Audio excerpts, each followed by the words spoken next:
What are the negative impacts of AI overviews on SEO, search engine optimization? Because right now, AI overview is appearing at the top of a Google search, I can understand your concern. You might be feeling that it's the end of your content visibility. There's been so many things that have been pushing you down in the rankings, but I've got some exciting news for you that these AI tools are another way for you to get better visibility. If you follow the strategy that I teach, AI won't replace your content, it will quote your content. The big problems that most experts face is they aren't sharing the right type of content. They're not creating content that is worth quoting on these AI tools like ChatGPT. So on this channel, I teach the Leaf strategy, and in this episode, I'm going to show you how the Leaf strategy is working better than ever and getting results from AI overviews, from Perplexity, from ChatGPT. And by the end of this episode, you'll know exactly how to adapt your content for this AI era. I want you to stay visible, valuable, and on the front page no matter where people are searching. Let's dive right in.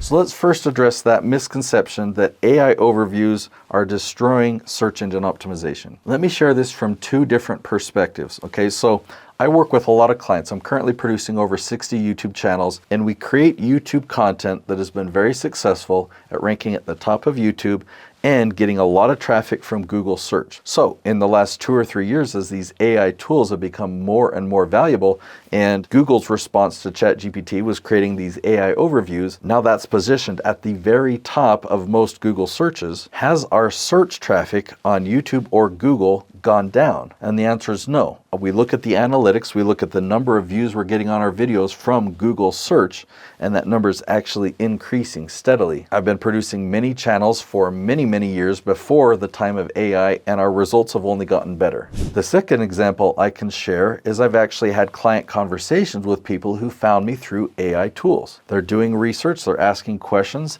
the AI tool is giving them recommendations, and the AI tool has said, you need to talk to Nate if this is your goal. So they reach out to me and they have a conversation with me and they said, yeah, this AI tool recommended you. So the exciting news is if you're creating the right type of searchable content, you should be getting better results. You should be getting more traffic now that AI is around. Myth number 2, no one will click on websites anymore once AI answers everything. There's something that's actually changed on Google already before AI overview or before ChatGPT. Google used to be a website search engine, but now Google is a content search engine. So going back 15 or more years ago, you used to do search engine optimization to get your websites ranking at the top of Google. But as the search engine evolved and changed to have more of a content focus, we no longer do SEO. I mean, there's still companies that do SEO for websites. It's a wasted energy. But the way to get traffic on Google is actually to create content. And the best content platform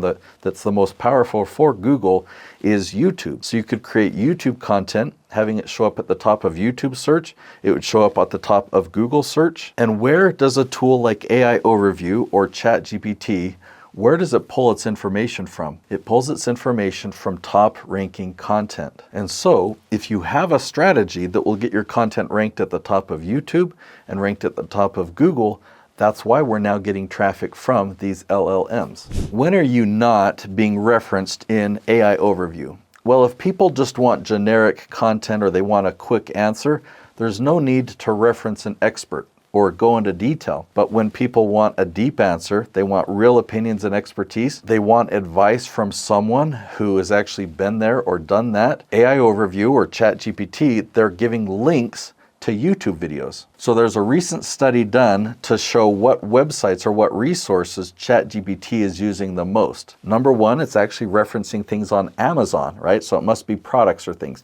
Then Wikipedia is number 2, and then number 3 is YouTube. So how cool is that to know that of all the websites out there, all the resources and places that ChatGPT can send you, the number 3 option is YouTube. In the world of search engine optimization, which is way easier today than it used to be in the past, but there's still this misconception of there is some loophole that I need to exploit. Like, how can I trick Google or how can I trick ChatGPT? And anytime somebody has found a loophole or found a trick that they could do and it worked, it's always been short-lived. Okay? But there is a much better way, it's a much easier way, and it's a much more evergreen way. I mean, you can create a certain type of content that 10 years from now will still be valuable. It'll still generate search traffic. I have confidence in that because I've created videos even longer than that, like going back 12 years ago, that are still ranking at the top of YouTube, Google, and are now being referenced on ChatGPT. I say that because I think ChatGPT is way better than AI overviews, but all these AI tools, it's actually not that complicated. What you need to focus on is, instead of finding a loophole or keyword stuffing or some technique, find out what is your target audience searching for. What questions are they asking on these tools? What problems are they facing? What challenges are they trying to overcome?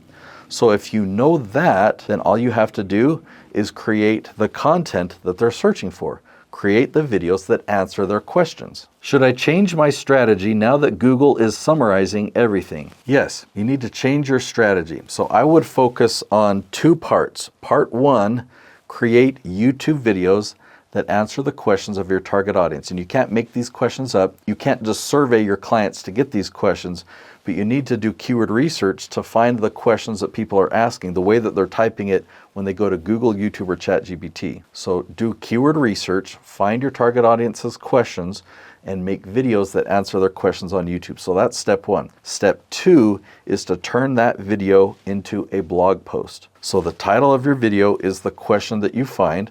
The title of your blog is the question that you find. Feature your YouTube video at the top, and then below that you can use ChatGPT to take your video transcript and turn it into an article. Make sure it's still in your voice and have that be your blog post. These AI tools can read your video transcript on YouTube, and they are still reading blogs for expertise. And I know that because we're not doing any paid advertising to get traffic to these places, but our videos and our blogs are showing up at the top of YouTube, Google, and on ChatGPT. Does video content still help with SEO in an AI-dominated search world? Well, let's face it, there are a lot of things that in written form, ChatGPT or AI Overview does an adequate job of. We don't need to know the reference, we don't need to know who wrote it, we just need the answer and we need it quick. But have you ever watched an AI-generated video? And what did you think about it? Yeah, everyone hates them. They hate these things. They don't want to watch a fake person. If they're going to watch a video, they want somebody real, because an AI-generated character has not actually invested in real estate, or they have never been a parent, or they've never owned a company, or they've never been hiking on this mountain. So the opinions that an AI shares are just a collage of all the opinions that are written online. I know when I've done a search and I found a video, and on the rare occasion where I still find an AI-generated video, within 3 seconds I am gone, and everyone else's is the same. The only time that I've seen an AI video rank in search is when there isn't a human-created video to compete with it. So it's really easy to compete with. You just need to answer those questions, and the YouTube algorithm and the search engine and these AI tools monitor people's attention and their retention and the average view duration. So human content easily outranks AI content. Now, who knows what the distant future will look like with AI-generated video, but right now I know that this strategy is really working. We're generating tons of leads from this type of content on YouTube. Something else that might be surprising to you is when you create the right type of content, you actually don't want it to go viral. You don't want it to be seen for entertaining purposes and seen by the masses. You don't want your video to get 1 million views, because this could actually hurt your business. I want you to understand why that is. So I've created another episode. I'll link to it right here. It's called Why Viral Videos Might Be Hurting Your Business. In this age of AI, it's more important than ever to be very strategic. So I highly recommend you go watch that video next. I'll see you there.